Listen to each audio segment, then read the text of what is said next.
na bigla lang. Malaki yung sakit na ulo ko talaga doon. Sabi ko, paano na ito? Kasi pag 3 months na, hindi pa ako bayad. Kasi lahat ng pera, binabayad ko kay Nico. Tapos, ayun, ay inaasikaso ko, bibili ko na ticket kay Nico. Mahal naman na lahat na yun. Kasi December naman, January, mahal na lahat ng ticket. Ba't ganun? Pag may problema ka, ba't kailangan uminom? Pwede naman walang inom.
Mga alaalang hindi makakalimutan ng kasama ka, Kuya Robin.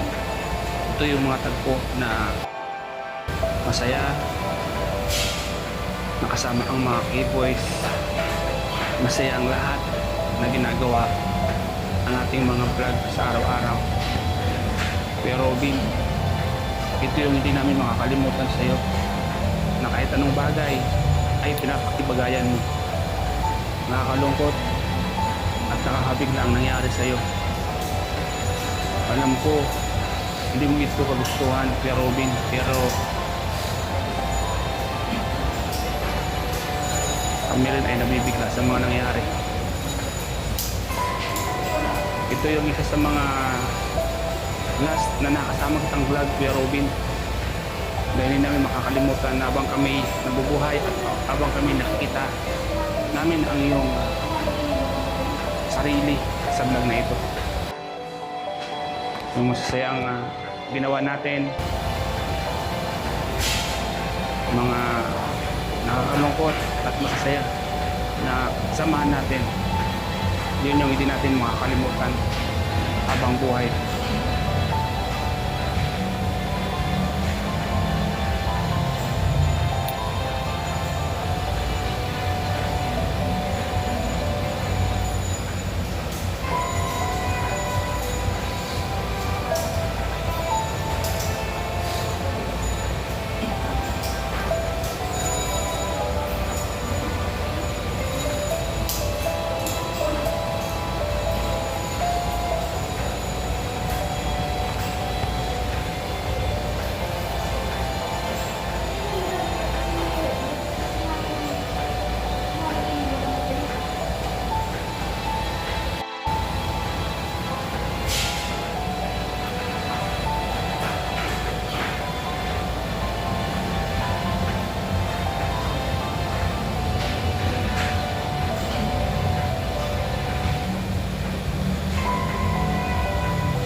Sorry na, Kuya Di- Robin.